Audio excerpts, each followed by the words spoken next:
আগুন দিয়ে মানে চলন্ত গাড়ি, বাস, ট্রেন, লঞ্চ কোনো কিছু তারা বাদ দেয়নি।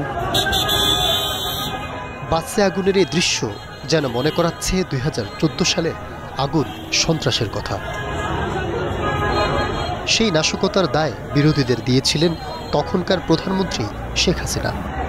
সন্ত্রাসী, অগ্নি সন্ত্রাস গতকালকেও দেখেছেন কতগুলি বাস পুড়িয়েছে। এর আগে মানুষকে, জীবন্ত মানুষগুলি পুড়িয়ে পুড়িয়ে হত্যা করেছে। তবে এবার যাত্রাবাড়ি উত্তরা সহ মঙ্গলবার সকাল পর্যন্ত রাজধানীতে বাস ও প্রাইভেট কার পোড়ানো হয়েছে 7টি।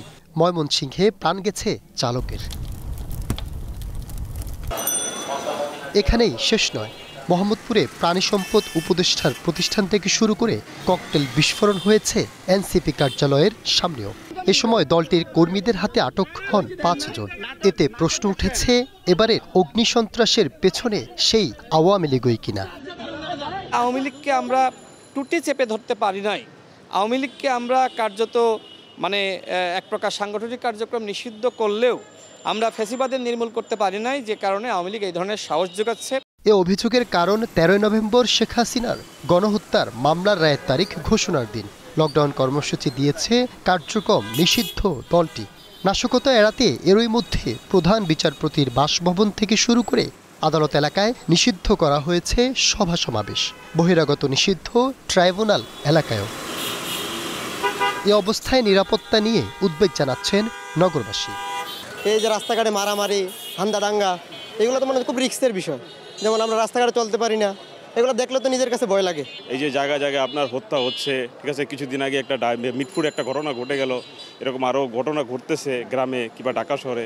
আমরা চাই যে আমরা সাধারণ জনগণ চাই আমাদের নিরাপত্তা, যে সরকার আমাদেরকে নিরাপত্তা দেওক। সাধারণ মানুষ আতঙ্ক ব্যবহার মাঝে মধ্যে ভয়ও তো লাগে, ভয়ও লাগে, এবং কি রাস্তা ভিতরে বাইরেও দেওয়া পারি না এসব কাণ্ড দেখে।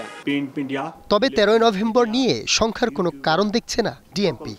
গত 24 ঘন্টায় 17 মামলায় 50 জনকে গ্রেফতারের তথ্য দিয়ে তারা বলছে, পরিকল্পিতভাবে অস্থিরতা সৃষ্টির চেষ্টা করছে কার্যক্রম নিষিদ্ধ দলটি। 13 তারিখ নিয়ে আশঙ্কা শঙ্কার কোনো কারণ নেই।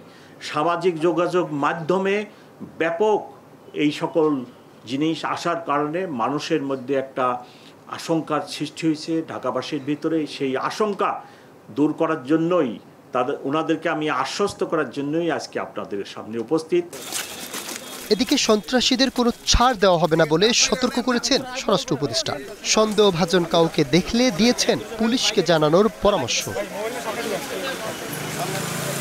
শাহাদাত হোসাইন, স্টার নিউজ, ঢাকা।